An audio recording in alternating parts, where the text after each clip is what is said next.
não fuja das trevas, rompe com as trevas, que nasça em ti luz. Essa geração não vai fugir das trevas. Levanta a mão aí. Essa geração não vai fugir das trevas. Essa geração não vai fugir das trevas, vai romper com as trevas, vai dissipar as trevas com a sua luz, porque a sua luz vai brilhar em você até se tornar um dia perfeito. O evangelho é a luz em movimento em meio às trevas. O que rompe as trevas não é a comunicação formal, é a autoridade espiritual, é a luz que vive em você, é o tesouro que você carrega. Por isso, para de olhar para fora e começa a olhar para dentro. Aí dentro tem um tesouro, aqui fora está corrompido. Eu já perdi 2 centímetros. Meu Deus. Aqui fora você vai desgastar, vai envelhecer, vai perder o cabelo, vai aparecer pé de galinha, pé de avestruz. Mas aqui dentro, a vereda do justo é como a luz da aurora, que vai brilhando, brilhando, até se tornar um dia perfeito. Alguém está me entendendo aqui? Aleluia! Glória a Deus! E abra em Lucas capítulo 19. Aleluia! Pratique a justiça, ames a misericórdia e andes humildemente com o teu Deus. Não entrarei na casa que habito, não subirei ao leito que durmo, não darei repouso aos meus olhos, nem descanso às minhas pálpebras, enquanto não achar um lugar para o Senhor, uma morada para o poderoso de Jacó. Lucas 19 diz assim: tendo Jesus entrado em Jericó, ia passando, havia ali um homem chamado Zaqueu, que era chefe dos cobradores de impostos e era rico. Este procurava ver quem era Jesus, mas não podia por causa da multidão e por causa que era de pequena estatura.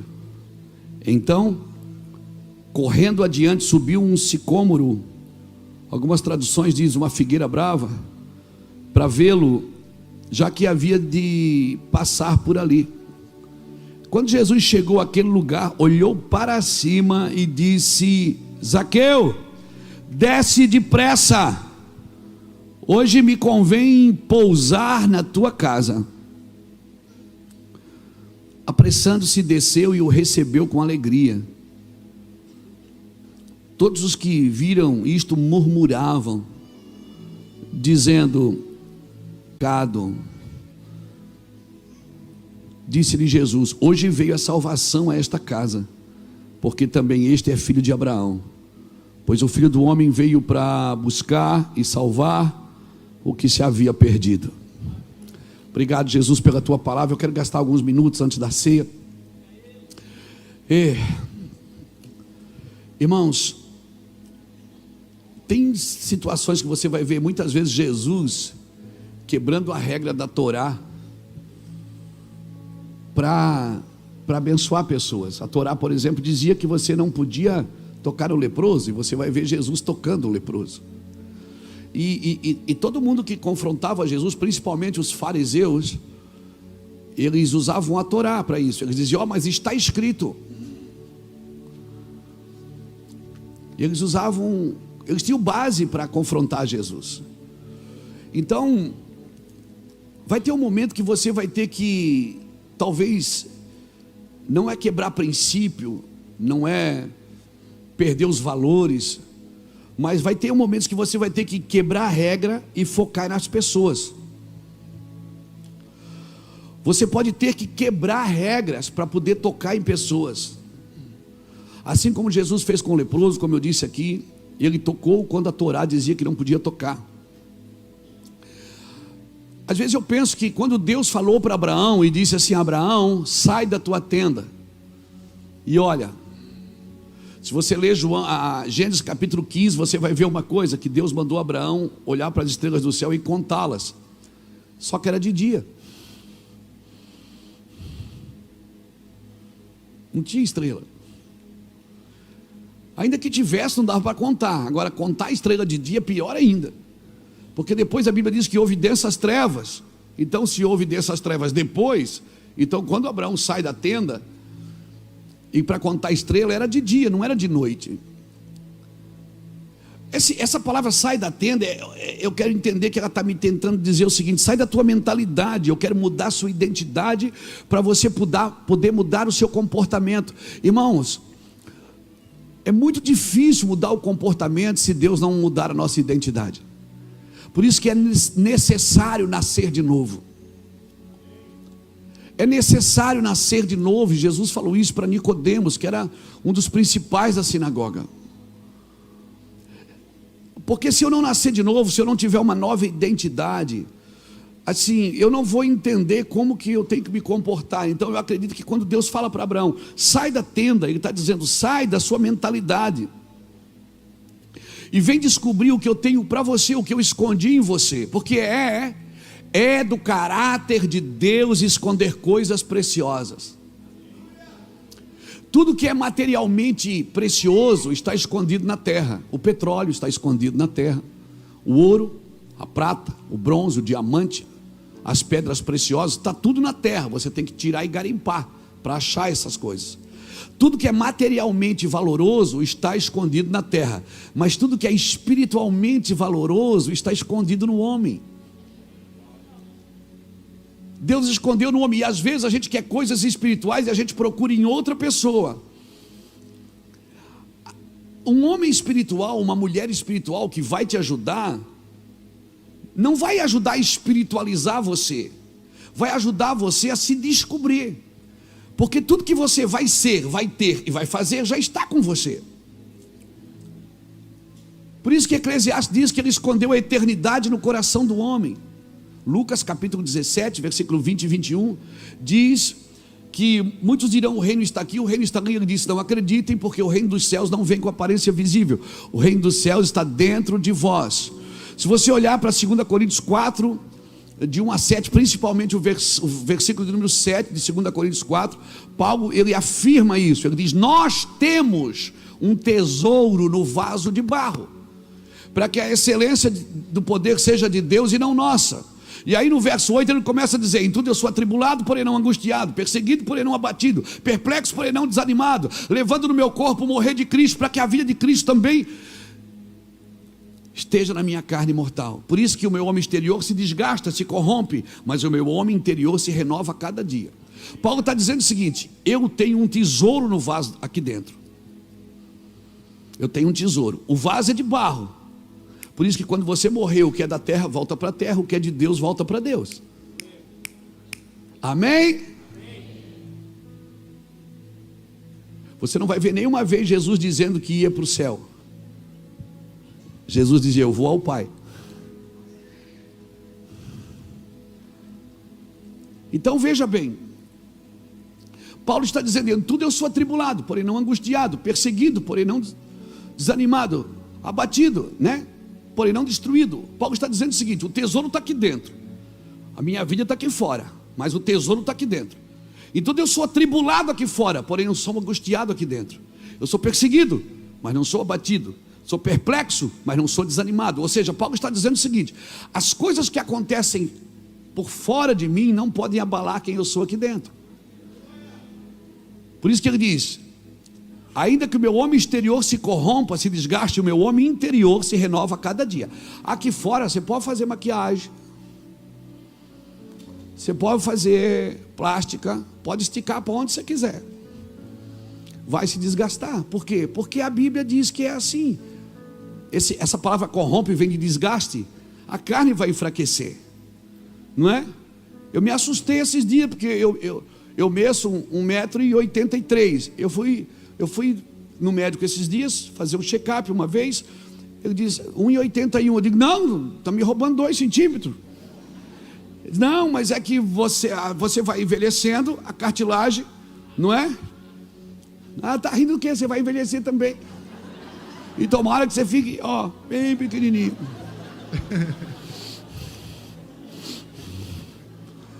Porque você vai, a cartilagem do osso vai, não é assim? É ou não é, gente? Aí eu disse, tá, mas eu meço 1,83, está na minha carteira do exército, quando eu fui sou reservista, ou reservado, sei lá. Mas o senhor tinha 18 anos, agora o senhor tem 50 e tanto. Então, encolhe mesmo, encolhe.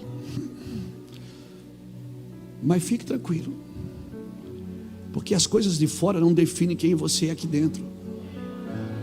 O meu homem exterior se corrompe, se desgasta, mas o meu homem interior se renova a cada dia. Por isso que eu acho que quanto mais tempo você vive com Cristo, mais tempo você vive na igreja, mais crente você deveria ser. Você não deveria ser um velho frio na fé, você deveria se tornar um velho chapado, que nem o pastor. Que nem esse pastor doido aqui. Pastor Silvio, chapado. Foi, pastor Silvio, eu vou ficar um velhinho chapado. Vou, doido. Cara, disse, mas é que eu já estou na igreja há 40 anos, né? Já fui assim também, que nem vocês. Não, agora é para você ser mais. Porque agora você tem certeza que tudo que você aprendeu era verdade mesmo. Agora que você sabe tudo, agora que você aprendeu, que você tem convicções, né? Esses meninos, eles não sabem muita coisa. E eles estão apaixonados por Jesus. Daqui a 50 anos você tem que estar mais apaixonado ainda. Porque agora você vive há 50 anos com Cristo. Você pensa, acontece. Você fala, acontece. Meu Deus, você fala e acontece. Você tem evidências que Ele está com você. Como? Não, eu vou me aposentar, vou ficar em casa vendo Netflix. Não, irmão. O seu plano de vida não é aposentadoria, é eternidade. Você pode aposentar, ganhar um dinheirinho, mas pensa que a sua vida não termina ali. Amém, irmãos? Seu plano de vida é eternidade. Então, a consciência, essa consciência, ela só é revelada na presença de Deus. Por isso, o meu homem exterior se desgasta, mas o meu homem interior se renova a cada dia. E essa história de Zaqueu tem muito a ver com isso, porque Zaqueu, ele se interessou, ele era cobrador de imposto. Imagina, um cobrador de imposto. E sabe o que a palavra Zaqueu significa? Clica aí no Strong que você vê. Puro. Zaqueu significa puro. Por fora ele era o quê? Um miserável cobrador de imposto, ladrão.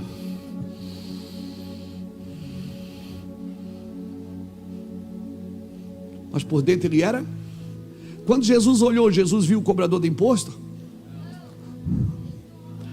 Ele viu quem? Ele viu quem? Um homem puro. Por quê? Porque não é o que você faz, é o que Jesus fez em você. Quando Jesus olha para você, Ele não vê o que você é, Ele vê o que Ele fez. Zaqueu, imagina, o judeu cobrador de imposto, ou seja, como é que é? Traidor. Eles eram vistos como traidor, porque ele era um judeu que trabalhava para cobrar impostos dos judeus. Ele era um traidor, mas ele se interessou. E aí ele sobe para ver Jesus. Qual é a palavra? A única palavra que Jesus diz para ele: desce.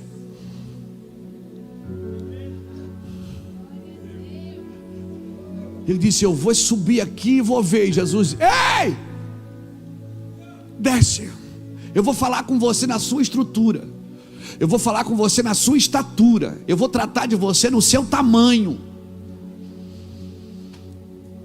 Não é no jeito que você quer me ver, é no jeito que eu estou te vendo. Zaqueu talvez foi ali só por curioso, irmãos. Aí você sobe para ver Jesus e ele diz: desce. Vamos falar de igual para igual. Não, mas eu sou o chefe, eu sou o líder, eu sou o pastor presidente, eu sou o líder, eu sou o dono da empresa, eu sou... Desce. Vamos falar de igual para igual, vamos conversar. Jesus não falou nada. Eu fico imaginando a galera que estava ao redor pensando assim: nós aqui empurrando um ao outro para chegar perto dele, e olha para aquele cara, ele não conhece esse cara. Esse é o mal da igreja, é o mal do cristão, achar que Jesus não conhece aquela pessoa. Se prepare para ser impressionado por Jesus nos próximos dias. A presença de Deus desmascarou toda a corrupção de Zaqueu. A presença de Deus desmascarou toda a traição de Zaqueu. A única coisa que Jesus falou para ele foi: desce. Cutuca alguém que está do seu lado e diga: valorize o conteúdo e não o rótulo. Você pode fazer ecografia, tomografia, mas nada disso vai mostrar quem você é realmente. Vai mostrar o seu corpo, vai mostrar os seus ossos, vai mostrar os seus nervos, vai mostrar os seus órgãos, mas não vai mostrar como Deus te fez para ser. Aprenda, irmãos. E talvez é isso que falta para a igreja. E para mim falta isso, sabe para quem? Para crente que não anda na presença de Deus. Porque crente que anda na presença de Deus vê todo mundo na carne. E Paulo diz o quê? A ninguém conheceis segundo a carne. A ninguém conheceis segundo a carne. Quando você olhar para uma pessoa, não veja a corrupção dela, não veja a mentira, não veja o pecado. Eu sei que é quase impossível, porque o nosso tribunalzinho aqui de dentro, mas aí dentro não tem um tribunal, tem um tesouro. Aí dentro tem um tesouro. Não rotula pelo cabelo, não rotula pela cor da roupa, não rotula pelo andar, pelo falar. Não rotula. Deus não colocou um tribunal em você, Ele colocou um tesouro. E quando você olhar, se teus olhos forem bons, todo o teu corpo será abençoado. Jesus olhou para Zaqueu e viu pureza, viu a identidade dele. Zaqueu significa puro. Ele viu pureza em Zaqueu. Ele olha para um homem que está escondendo trigo no lagar. Ele diz: ei, homem valente. Quem eu?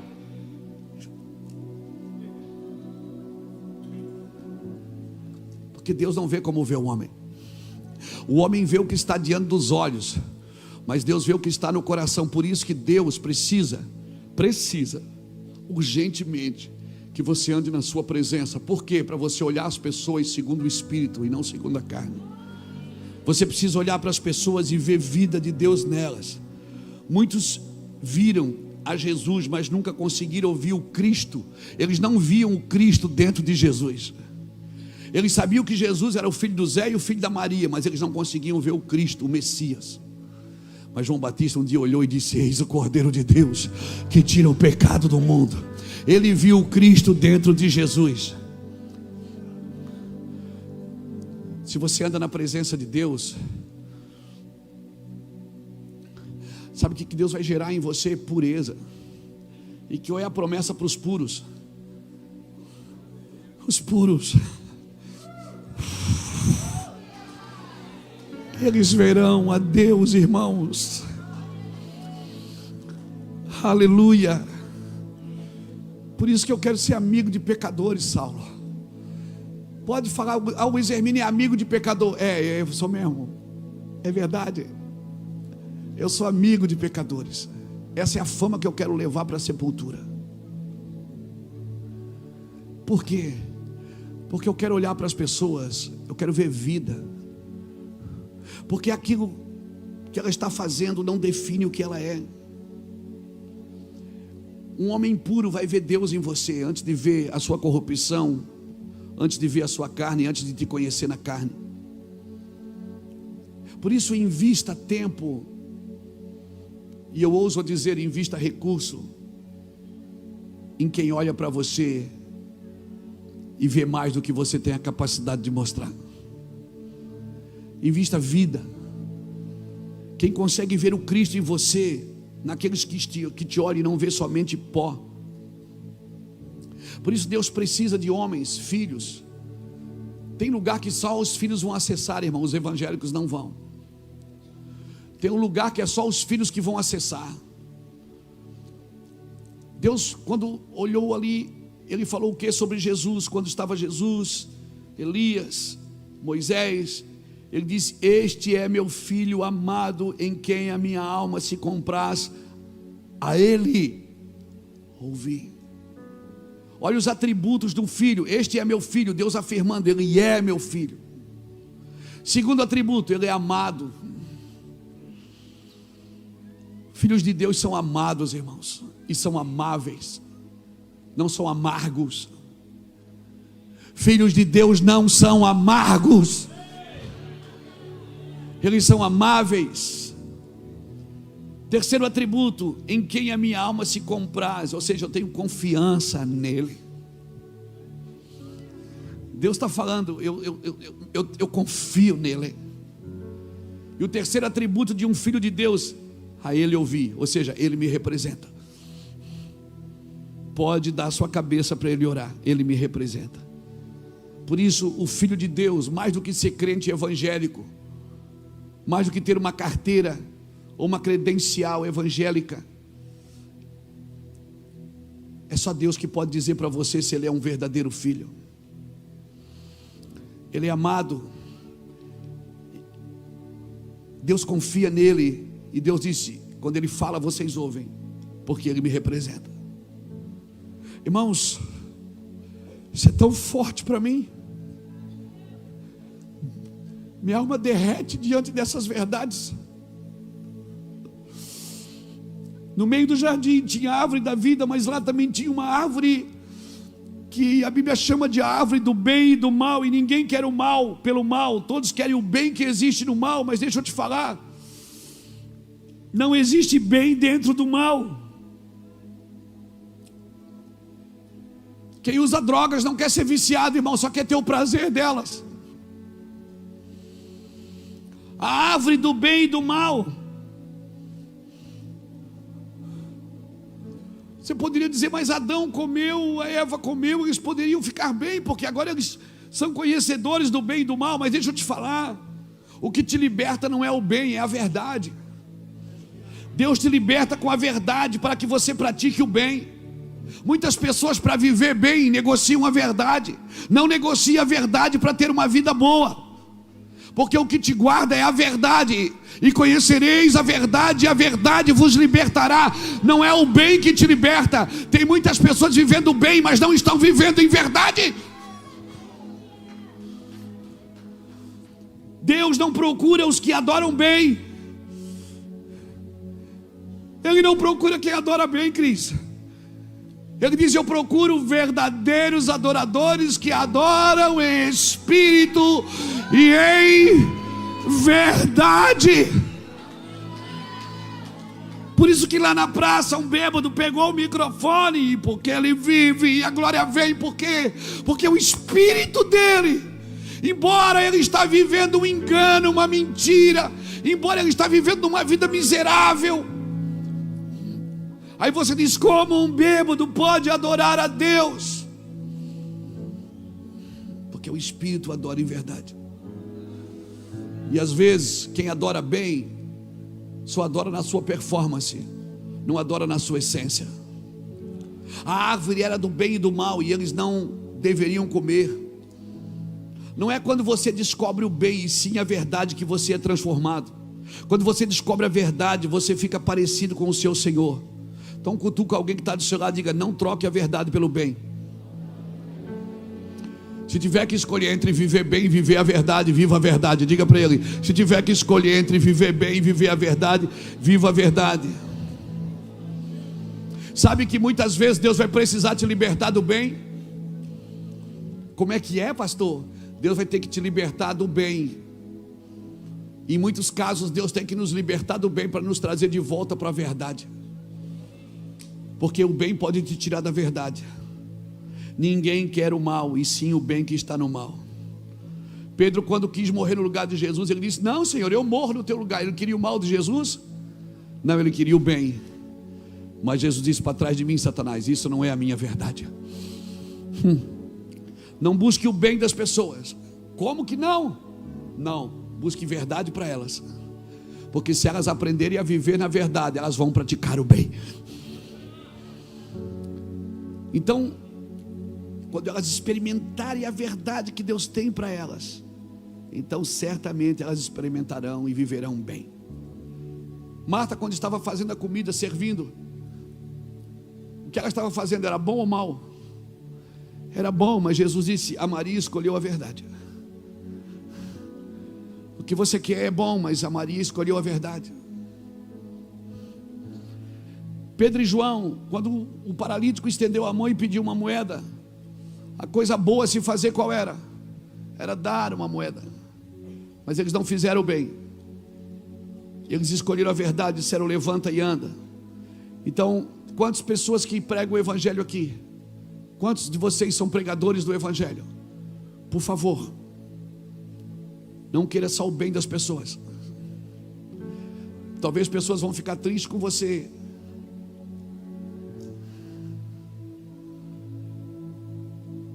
Quando elas baterem na sua porta para que você faça o bem para elas, e você diz: não, eu tenho uma verdade para você. A verdade é essa: eu te ajudo, mas dentro de uma verdade, dentro de um espaço chamado verdade. Eu estou com você no arrependimento até o último. No pecado não, mas no arrependimento eu estou. Amém, irmãos? Amém? Deixa eu te perguntar uma coisa. Ah, pastor, mas fulano é assim, fulano é assado, é o que eu mais ouço. Ali não adianta mais, ali só Jesus.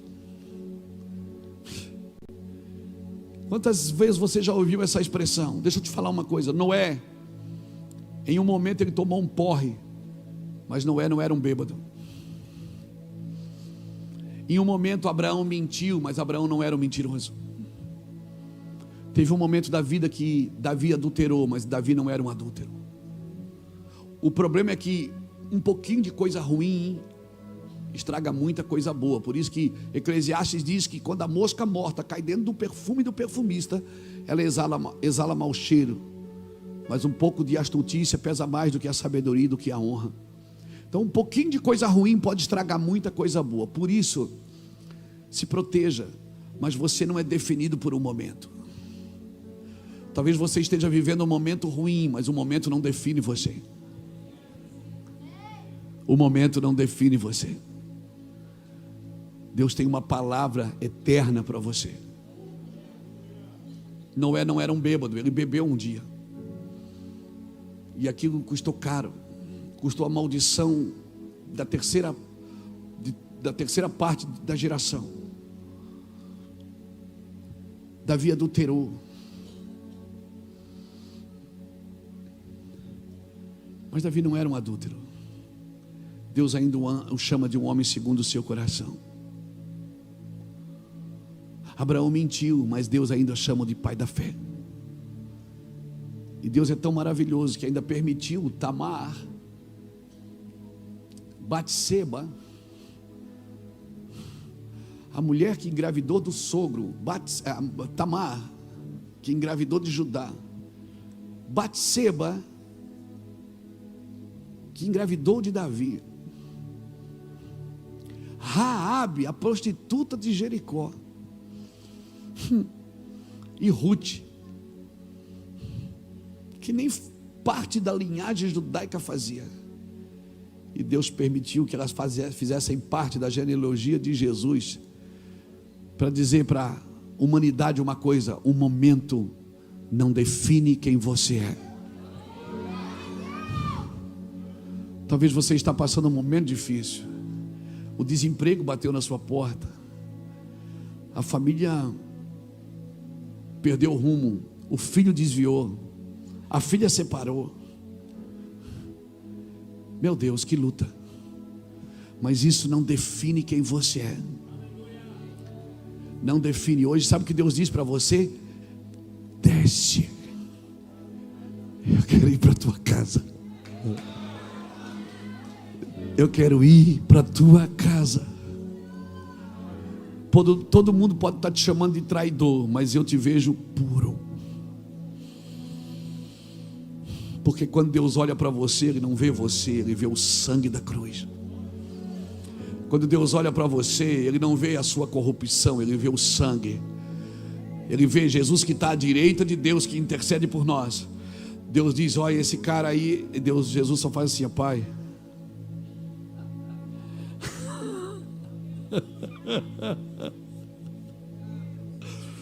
Pai, ele é tudo isso mesmo. Ô menino, mas eu já morri por ele. Pai, ele tem direito à salvação. Pai, ele pode ser salvo. E sabe o que Deus conta com você? Para que você olhe para as pessoas e vejam como Deus vê. Porque Deus não vê como vê o homem. O homem vê o que está diante dos olhos, mas Deus vê o coração. E vamos parar com esse papo. Eu conheço teu coração, querido. Não, ninguém conhece o coração do outro. Só quem conhece o seu coração é Cristo. Só quem conhece o seu coração é Cristo. Então, por favor, você nasceu para romper as trevas, não para fugir delas.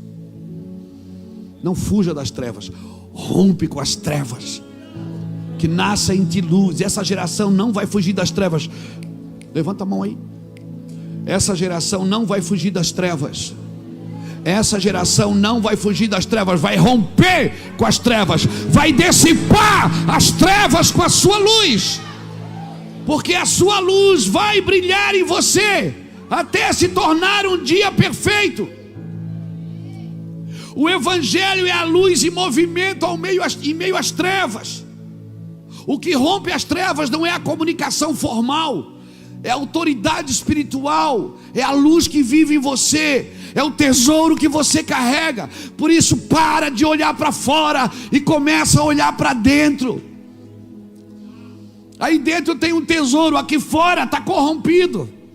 Eu já perdi 2 centímetros. Meu Deus. Aqui fora você vai desgastar, vai envelhecer, vai perder o cabelo, vai aparecer pé de galinha, pé de avestruz. Mas aqui dentro, a vereda do justo é como a luz da aurora, que vai brilhando, brilhando, até se tornar um dia perfeito. Alguém está me entendendo aqui? Aleluia! Glória a Deus! Então, quando eu olho para você, eu não quero ver o óbvio em você. Eu quero ver em você o que ninguém vê, o que só Deus consegue enxergar. Mas para isso eu preciso de bons olhos, de bons ouvidos, de uma boa mente. Por isso eu preciso ser remido, restaurado, para quando eu olhar para você, não ver você a partir da dor que eu vivi, ou que eu ainda estava vivendo, ou que ainda estou vivendo. Não, eu preciso ver você através do Cristo. Aleluia! Olharam para Ele e foram iluminados. Seu rosto não ficou confundido. Por isso que Deus não te autoriza a julgar ninguém, porque você só vê o que está diante dos olhos. Você não conhece as intenções do coração. Você não sabe por que choram. Oh meu Deus, eu não quero ver o que todo mundo vê. Eu não quero ver o óbvio. Tem coisa escondida aí dentro, tem tesouro. Eu preciso garimpar. E não dá para fazer isso sem um relacionamento, sem a igreja. Por isso que a Bíblia diz: não deixe de congregar, como é costume de muitos. Porque na igreja, irmão, é garimpando, é ouvindo, é vomitando, tirando as mágoas. Eu acredito que os céus estão investindo em pessoas sem vazamento. Não pode ter vazamento em você. Você tem que olhar para uma pessoa e ver o que ninguém vê. Há uns tempo atrás eu vi um vídeo na internet que me chocou. Eu chorei junto, de um serial killer que matou mais de 40 mulheres nos Estados Unidos. E todas as pessoas no julgamento dele, ele ia para a cadeira elétrica e tal. E o julgamento dos Estados Unidos não é que nem aqui, né? As pessoas falam: eu te odeio. Ele fazia assim: tô nem aí. Todo mundo, eu te odeio, você vai queimar no inferno. E tá. E um senhor pegou a tribuna e disse: eu perdoo você. Você fez muito mal para minha casa, matando a minha filha. Mas o meu Senhor manda eu perdoar. E por isso, aquele homem começou a chorar na tribuna. Está na internet, depois você bota lá serial killer. Você viu? Você é muito esperto, mano. Ele começa a chorar, Jackson. Porque contra o perdão, cara, que argumento temos contra o perdão? Ele começou a chorar, porque todo mundo veio e atacou, seu miserável, desgraçado, demônio. E ele não estava nem aí para ninguém. Quando um homem olhou para ele e disse: eu perdoo você. Você fez muito mal para minha filha, para minha família. Nunca mais fomos os mesmos. Mas eu sou cristão e eu sirvo a Jesus.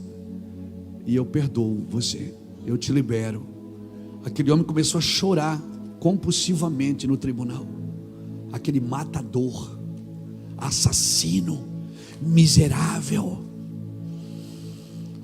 Mas alguém olhou para ele, mesmo tendo dor, passou por cima da sua dor e viu naquele homem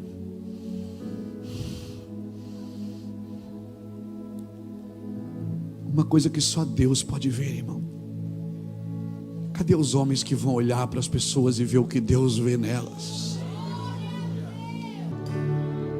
Na presença de Jesus, você não pode carregar rancor, dor, decepção, frustração. Na presença de Jesus, tudo tem que ficar no chão. Zaqueu, eu vou para a sua casa. Cara, Jesus não pregou para Zaqueu. Jesus não disse: Zaqueu, vem no culto da libertação terça-feira.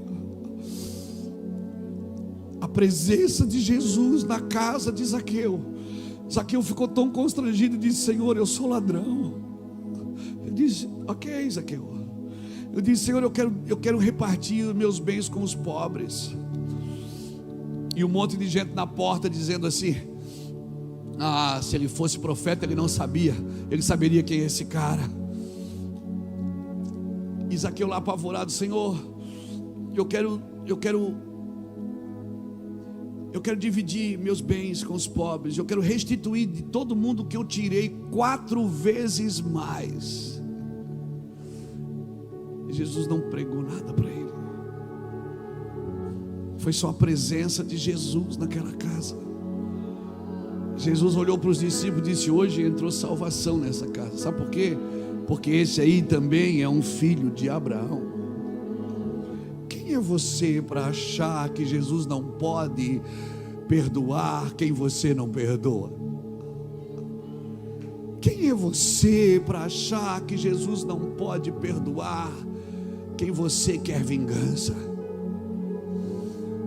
Quem somos nós, irmãos, para achar que Jesus tem que fazer justiça? O que você quer é uma justiça própria, irmão.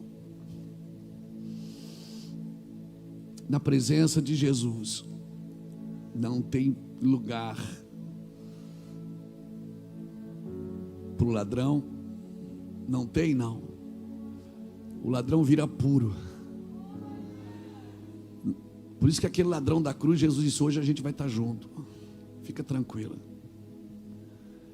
O outro que queria descer da cruz, Jesus nem falou com ele. O outro que ficou xingando, Jesus nem gastou tempo com ele. Não gaste tempo com quem quer descer da cruz. Gaste tempo com quem quer entrar no reino. Jesus não responde quem quer descer da cruz. Mas o outro ladrão disse: cala a boca, rapaz, nós pecamos, nós somos pecadores. Ele não fez nada. Senhor, mestre, lembra-te de mim quando entrares no teu reino, Jesus. Ainda hoje nós estaremos juntos. Jesus não discutiu com o outro. Não discuta. Não discuta. Irmãos, eu sou chamado aí toda semana para ir em podcast, para ir em programas de entrevistas para falar o que é que eu acho disso, o que é que eu acho daquilo. O que eu acho não interessa. Interessa o que Deus diz. E mesmo que eu tenha que passar por cima da minha dor, eu tenho que fazer o que Deus quer. E mesmo que eu tenha que passar por cima das minhas teses, eu tenho que fazer o que Deus quer. A presença de Deus, ela separa aquilo que é daquilo que parece ser. Na presença de Deus, não tem lugar para quem não perdoa. Tem lugar na igreja, no culto, mas na presença de Deus não. Na presença de Deus não tem lugar para gente rancorosa, amargurada, que está na igreja fazendo campanha para Deus pesar a mão sobre fulano. Não, na presença de Deus não tem esse lugar. Avivamento, irmão, que você quer e eu quero, avivamento é a soberania de Deus sendo estabelecida e a responsabilidade dos homens sendo praticada. Por isso aprenda a controlar a sua cabeça, a sua mente, que o diabo vai ficar enfiando minhoca na sua cabeça, fala isso, faz aquilo. Irmão, sai desse lugar. Sabe qual é o lugar que você passa mais tempo da sua vida? É na sua cabeça. Então, torne ela um lugar melhor. Colossenses capítulo 3, foi o Ulisses que leu aqui hoje. Pensai nas coisas que são do alto, buscai as coisas que são de cima. Em versículo 3, versículo 2, pensai nas coisas que são do alto. Muda a sua cabeça, muda a sua mente. Você passa o dia inteiro dentro da sua mente, a sua mente fica criando minhocas. E a maioria dos problemas que você acha que tem, você não tem. Você criou eles na sua cabeça.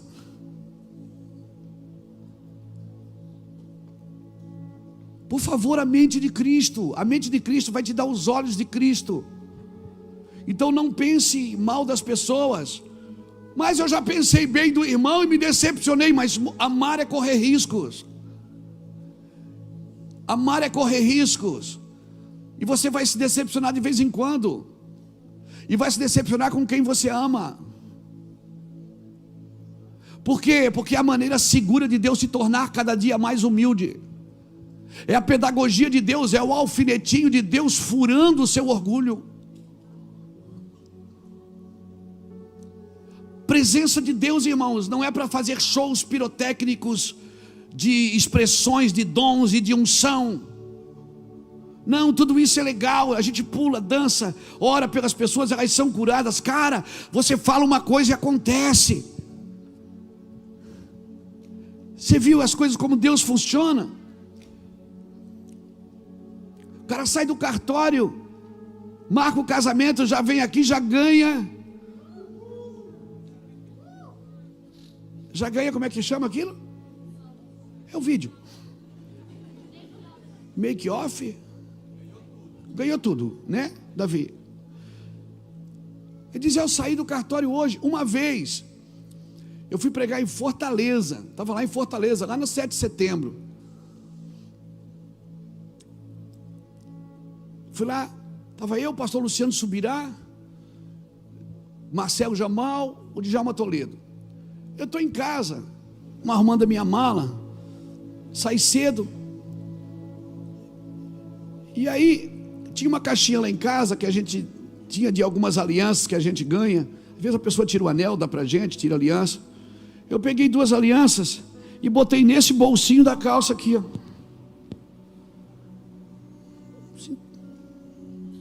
Deus falou com você? Não sei, eu dei vontade de pegar 2 alianças e botar aqui. Se Deus é o dono da minha vontade, eu vou lá.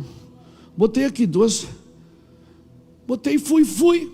O voo atrasou, irmão. A conexão em São Paulo para Fortaleza atrasou. Fiquei 4 horas no aeroporto. Cheguei em Fortaleza em cima do horário para ir pregar. Se for me buscar no aeroporto, já me levaram. E era eu que pregava naquela noite. Não deu tempo de tomar banho, não deu tempo nada, né? O desodorante que você carrega na bolsa, a escova de dente, na mochila.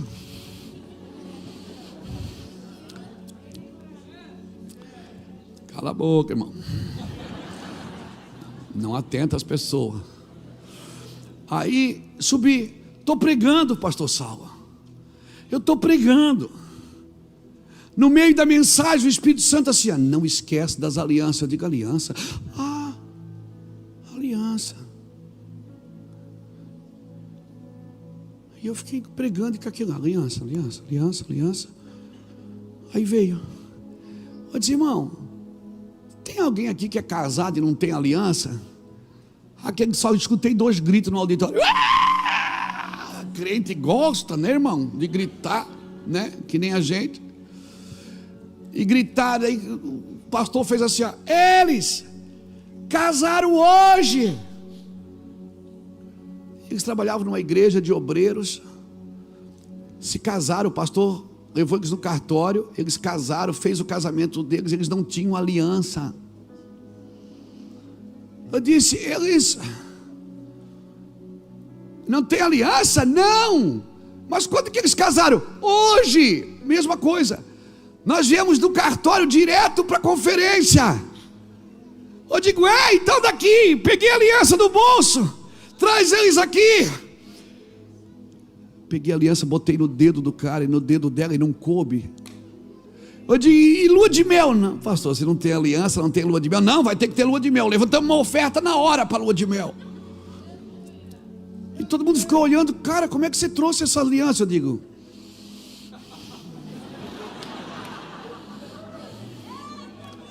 o que é que eu disse? Mistério. Que crente fala, não fala? Mistério. Eu vim para casa, aí fui para o hotel. O que eu fui fazer no hotel, irmão? Fui dormir, mas antes eu chorei, mano, a noite inteira. Eu chorei a noite inteira. Eu estou aqui em Santa Catarina, cara.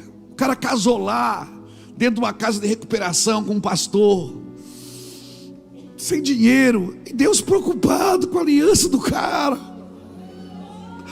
Ele me visita lá em casa e diz, leva 2 alianças para eles. Cara, esse é o Deus que eu sirvo. É o Deus do improvável, do impossível, do incomum. É o Deus da hora, é o Deus do momento.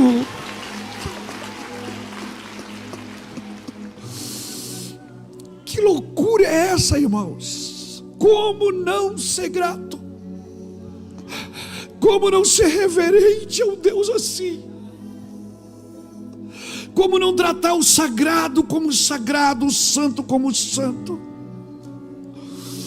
Ele é rico nos detalhes. Não me peça para ser diferente. Não me peça para ser diferente. Esse é o Deus que nós servimos. É o Deus que levanta o pequeno do pó, do esterco, ergue o necessitado, faz assentá-los com o príncipe. É o Deus que diz que o louco é que é sábio, que o pobre é que é rico, que o fraco é que é forte, que o que chora é que está alegre, que o último é que é o primeiro. Meu Deus, que equação é essa, meu Pai? Que coisa que Ele vê que a gente não consegue enxergar. Abre os nossos olhos, Senhor. Faz o que o Senhor fez lá em 2 Reis capítulo 6, quando Eliseu pediu, abre os olhos do moço para que ele veja que maior é aquele que está conosco.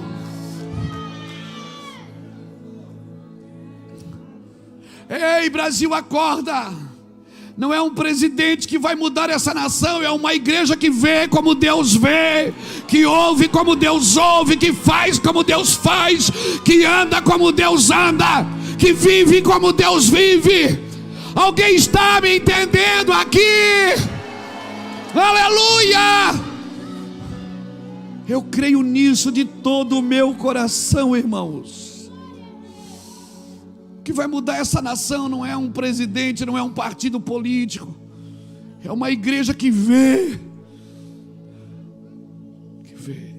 Abre os nossos olhos para que a gente veja, Senhor, para que a gente olhe para as pessoas e tenha esperança nela. Você precisa ver as pessoas como Deus vê. Se você vê as pessoas como Deus vê, você não vai fazer acepção de pessoas. Você vai amar a todos com igualdade. Esse lugar é só a presença de Deus que é capaz. Ah, pastor, mas o senhor está falando é coisa impossível. Se fosse impossível, a Bíblia não me pedia. E Deus nunca me pediu nada que eu não possa fazer. Até para Pedro andar sobre as águas, ele disse: vem. Ele não vai pedir nada que você não possa fazer. Se ele está pedindo, é porque você pode fazer. É, garoto, aleluia.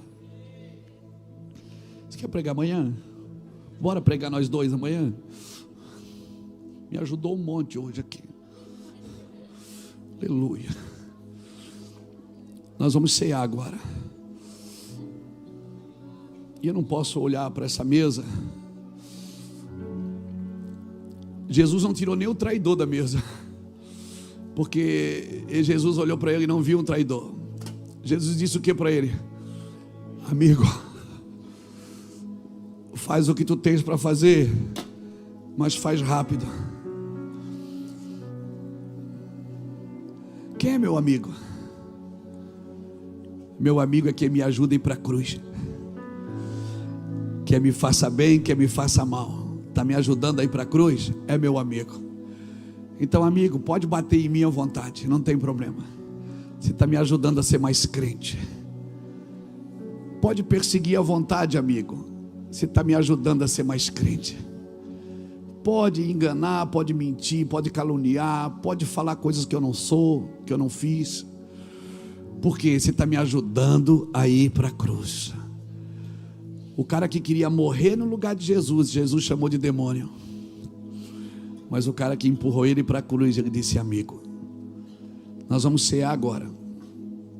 E mesmo que você se sinta um pecador, mesmo que você se sinta um traidor, mesmo que você se sinta um inútil, um zero à esquerda, nessa mesa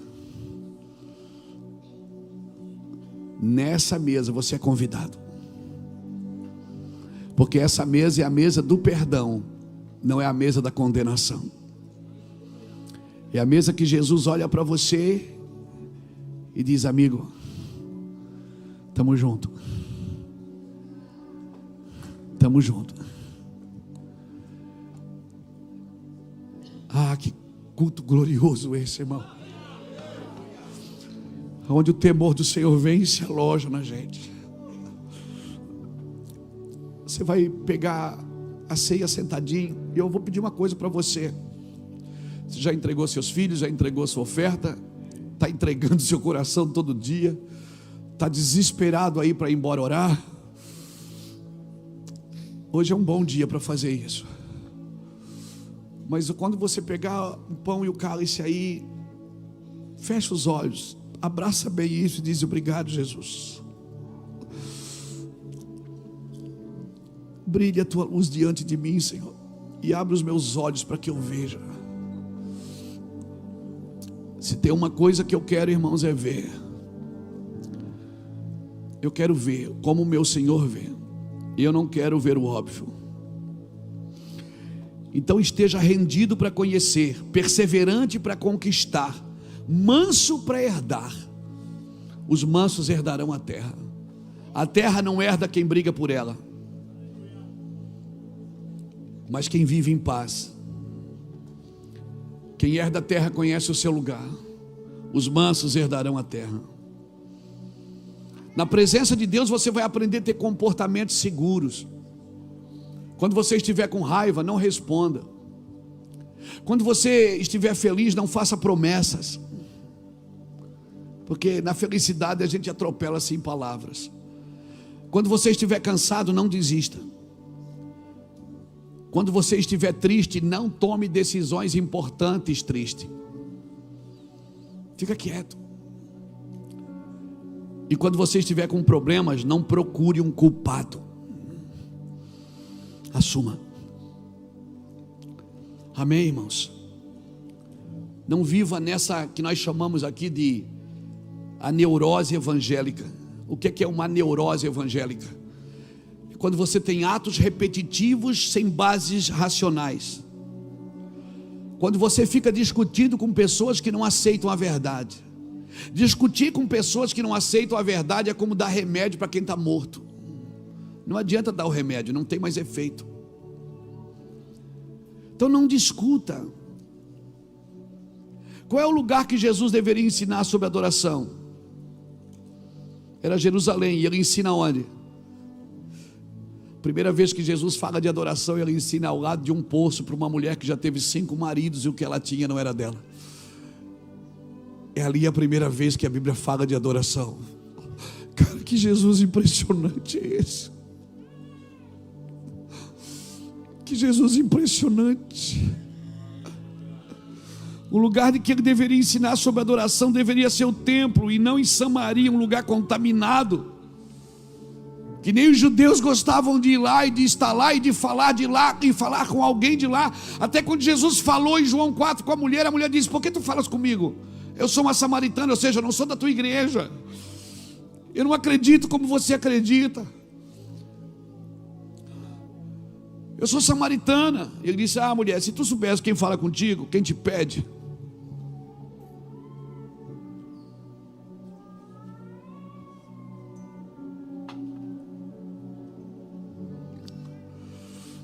Então, irmãos, Deus vai impressionar você. Você criou códigos de ética para você. Você criou a ado, cada um no seu quadrado. E Jesus vem e chuta todos esses cones de proteção que você botou aí. Jesus vem e arranca todas as cercas elétricas que você colocou ao redor de você, para ninguém se aproximar. Se você tiver Cristo, o mundo não te atrapalha, é você que atrapalha o mundo. Porque não tem coisa mais terrível que um crente no lugar que não tem crente. Não tem coisa mais terrível do que um crente sentado na mesa de gente que não é crente. Por quê? Porque fica todo mundo incomodado. Eu sei, quando às vezes vou visitar alguns parentes que eles não servem a Deus, eles ficam apavorados quando me veem, eles tentam esconder um cigarro, esconder o copo, eles ficam apavorados, mas eu abraço e beijo. Aquele cheiro de cigarro, aquele cheiro de bebida, mas eles são meus irmãos, são tios, são parentes, são primos que eu quero salvá-los, cunhados que eu amo, amigos. Não, mas eles, não... talvez eu vou sair dali, alguém vai dizer: o pastor Luiz está fumando, porque está com cheiro de cigarro nele. Eu abraço, eu beijo na mão, benção, tio.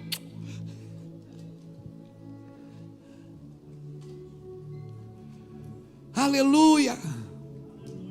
Aí você olha para um lado, tem o quadro do Papa, você olha para o outro, tem um santo desse tamanho.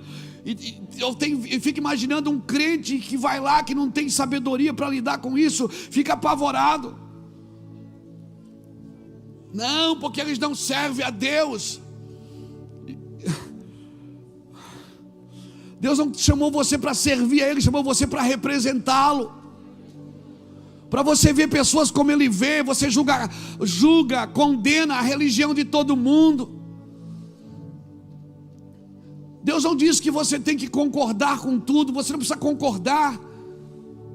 Biblicamente é inegociável os nossos princípios, mas são pessoas. Jesus não deixou Ele nunca quebrou um princípio para amar ninguém, mas nunca deixou de amar ninguém por causa de um princípio. Ele foi lá em Samaria falar de adoração para uma mulher, e ela entendeu, porque ela saiu estrada fora em Samaria e chamou toda a cidade. Ela disse: só tem um profeta aí que ele revelou tudo que eu sou. Ele contou a minha vida toda. O mundo se rebela contra o homem porque o homem se rebelou contra Deus. O mundo está esperando a manifestação dos filhos de Deus e nós não. Nós estamos querendo encher cadeiras na igreja. Não, irmãos. Ataquem as faculdades, ataquem as escolas, ataquem. Vá para as ruas, abrace as pessoas, ame as pessoas. Experimente ganhar uma alma por dia. Amém? Não, mas eu não concordo, eu não concordo, eu não concordo. É só o que eu ouço de crente. Minha pergunta é: se você pudesse comer todas as palavras que você fala, sua alma seria nutrida ou envenenada?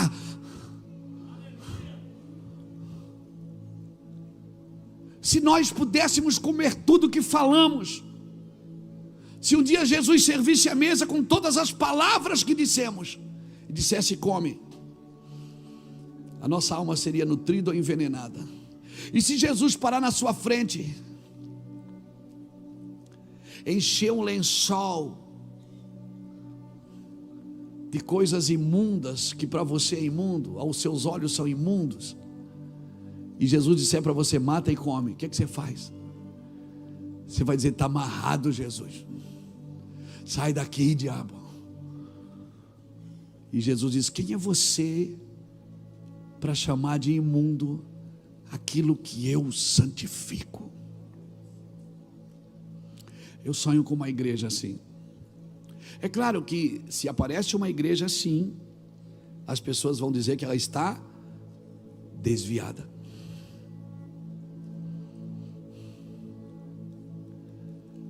As pessoas vão dizer que a igreja está desviada. Todo mundo já pegou? Eu ainda estou falando, né?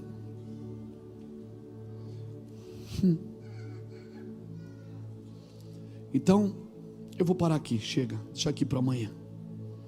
A gente continua amanhã para falar de tudo isso. Vamos cear? Desce.